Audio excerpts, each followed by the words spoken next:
Hey guys, it's Sam, and this is my spoilery gush video for Walk on Earth a Stranger by Rae Carson. As I said, this video will have spoilers in it, so if you have not read this book, go ahead and check out my spoiler-free review, which is linked down below. So I buddy read this book with Adriana of Perpetual Pages, and it was such a fun time because we really got to discuss the little nitty-gritty details of everything, and there's so much to discuss in this book, so much goes on, and it was an amazing time reading that with her and discussing everything with her. So with the world building, I really liked how realistic everything was. I really liked how we ran into multiple problems throughout the entire journey, and how we got to see that disease is definitely a thing. Multiple party members died, that there's all these different ways that you can get there, and that all of them are equally dangerous, and that there's animals, and there's disease, and there's lack of food, and there's just like heat, and everything that can kill you in this long journey. And I really enjoyed seeing all those like survivalist type elements and how the survival story was really the main focus in this first book. I really enjoyed that. As far as the beginning of the book, I felt like her parents being killed off so quickly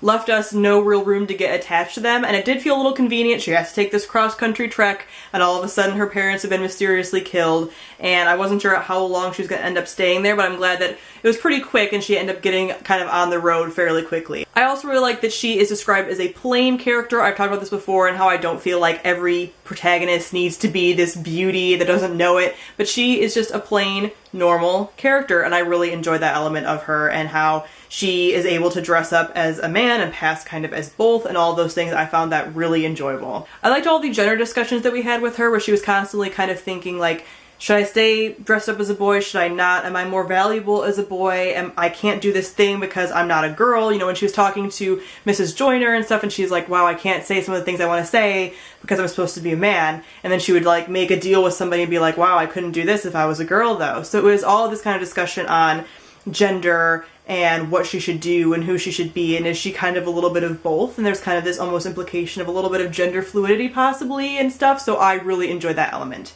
I also really enjoyed that we actually talked about a woman menstruating on a long journey like this. Oh my god, I was so excited when I was reading about that, because it's something that would have been a huge problem. She's dressed up as a boy, and she's going on a long journey. Even if she wasn't dressed up like a boy, a period would definitely be a hindrance when you're on a journey like that. Feeling sick, having cramps, everything else. So I love that that was actually touched on in this book. I also really enjoyed a lot of the race issues that were discussed with this book. I love that Jeff was half Native American and that the Native Americans were definitely a big part of the story, that we saw them coming in and out, that we saw them in, you know, trading caravans. And I really like seeing that, like, the culture of how they're perceived as kind of savages and people fighting back against that. And also the discussion on slavery and stuff as far as with free Jim and everything, and how that is being fought against, and how things are slowly changing and the ideas are changing, and what this means with this new world that's kind of opening up, and what that means for slavery and how slavery is viewed in the United States, because this was such a pivotal point for that. So I love that that was discussed and not just looked over. Another thing that I loved was that we also had some LGBTQ inclusion in here with the bachelors and them kind of saying to her when they thought that she was a boy, like, oh, we see the way you look at Jefferson, you're one of us. And this implication that like these are gay men traveling and going out to California where they can be themselves and where they can live how they want to. And that was a really interesting thing because you don't really think of that. You aren't really told that in history when you're learning about these kind of like Oregon Trail type struggles. And that was definitely a thing that people were doing, and they were leaving to try to live their own lives and not be judged, not be persecuted for various different reasons, whether it's race or gender or sexuality.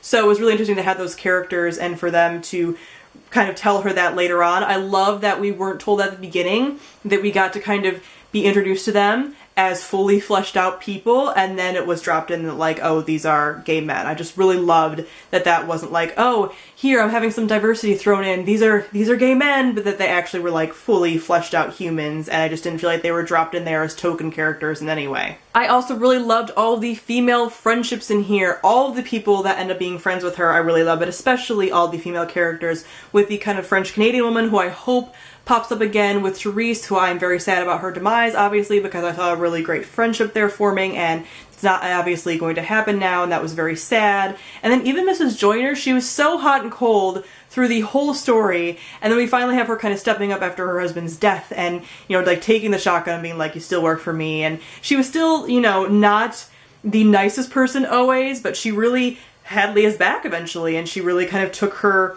into her care almost, and how at the very end everyone was standing up for her and like, this is her, we're her family and you can't take her, when they finally saw her uncle. So that was really awesome. I loved all those female friendships and how important those female friendships were, that the main focus was not on her relationship with Jeff at all. And that's very much a slow burn thing that's going to happen throughout the series, but that these female friendships are being formed and she's kind of being like taken under people's wings and kind of learning to trust people, and she's learning to trust female friendships, and I thought that was so important and so awesome. The one thing as far as characters that I really didn't like, and I talked about this in my review, was that her uncle felt like a mustache twirling villain. I didn't really see his point, but I do get the sense from the backstory and stuff that possibly he's her dad, and that's why maybe there's some of this stuff, like he's maybe her real father. That's why he kind of acts the way he does towards her, and that's why he feels slighted, because maybe the mom left him and ran off with his brother, and because his brother was actually a nice person and he's not a nice person, so maybe he has a magical kind of element to him, or maybe it's just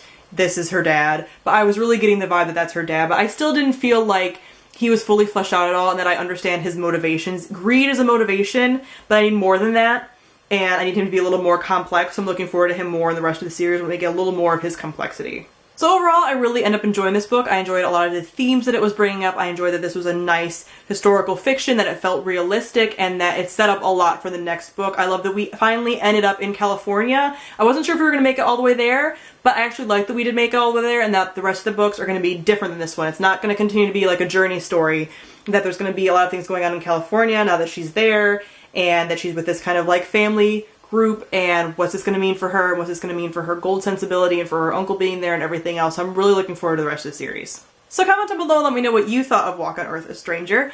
Thank you all for watching, and I will see all of you guys soon. Bye!